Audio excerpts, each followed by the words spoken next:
In this video, we're going to be going through the bird dog. Now, unlike the other mobility and stretching exercises you've done so far, this one doesn't really feel like strenuous. It won't.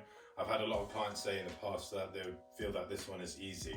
It's not supposed to be like muscularly strenuous. It's more you becoming aware of where your pelvis and where your hips are in relation to what you're doing, which is super important when it comes to nailing your big moves like your squats and your deadlifts, okay?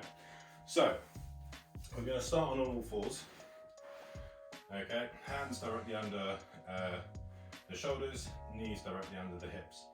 Now, essentially all you're doing is extending your, say, my right arm to the front of the room, and then my opposite leg to the back of the room. Let's see if this works.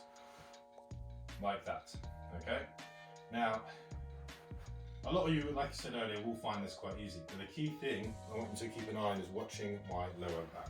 So, where a lot of people lose their hip placement is they just dump into that lower back, and that's that anterior tilt that I talked about before.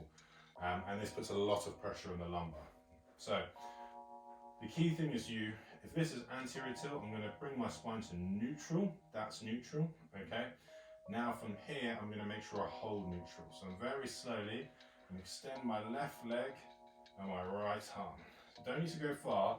Where a lot of people go wrong is they try and pick up their leg, and that instantly means they dump into that lower back that you can see. So it's not picking up the leg, you're kicking back like I'm pressing a button here. So back, not up. So let's start that from the top. And at this point, it'll be good for you to do it with me. So I always kind of like to go into a real anterior first, just to emphasize the point, and then do the opposite of that, pull it into a neutral position, okay? So that's nice and loaded. Now, all I want you to focus on is squeezing that left glute, extending the back leg, and keeping this lower back flat. And I'm gonna raise my right hand up, okay? Keeping the hips square. At this stage, you wanna imagine there's a jug of water in your lower back, and you've got to keep it perfectly still.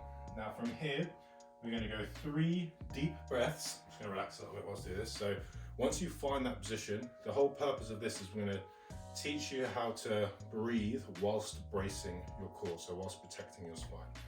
So you're going to do a 3-second inhale through the nose, and then a 3-second exhale through the nose, and we're going to repeat that 3 times. All right, so again, feel free to do this one with me, because I'm going to do full 3 breaths here on both sides, so you can see what I mean. And watch how my stomach moves so you get an idea of how the bracing works.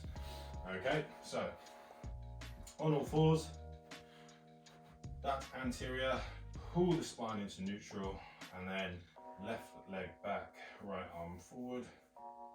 And then I'm going to start from here.